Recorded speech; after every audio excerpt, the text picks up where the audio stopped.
Hi, in this video we want to get familiar with the confocal microscope, which is used for increasing the resolution of the pictures that we get from the fluorophore molecules. As you see here, the resolution of this confocal microscope is far more than the non-confocal image.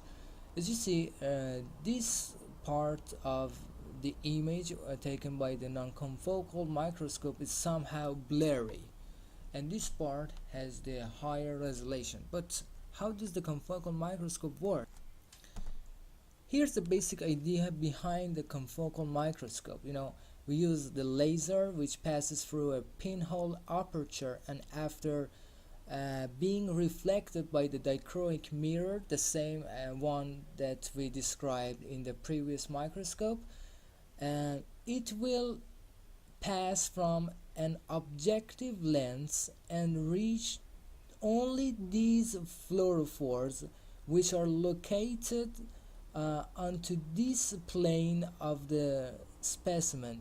These different planes are called the focal planes.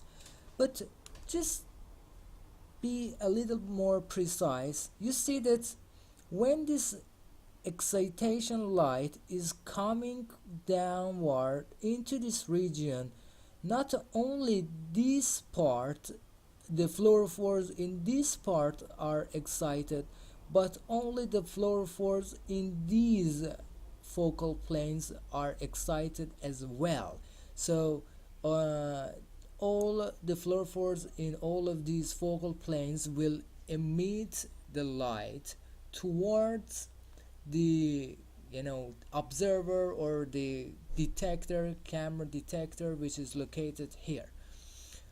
But if we use a confocal pinhole here and we try to block the emitted light from these fluorophores in this focal plane, we will only get the emission light from the fluorophores in that focal plane.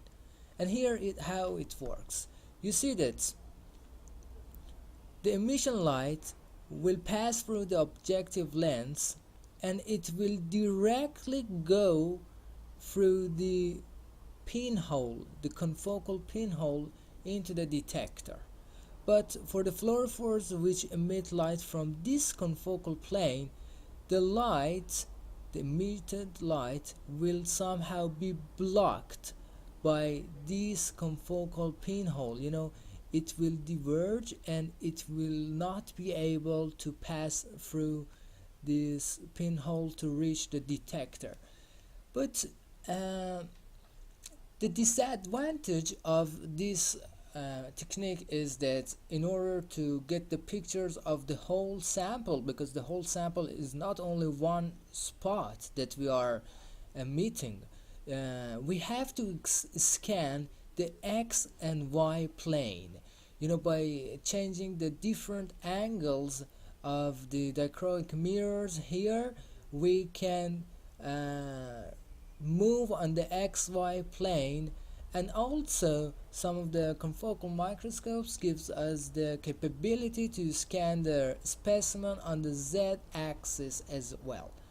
So all of these spots, they will be finally processed digitally by the computer software, and we will get the final picture of the confocal microscope.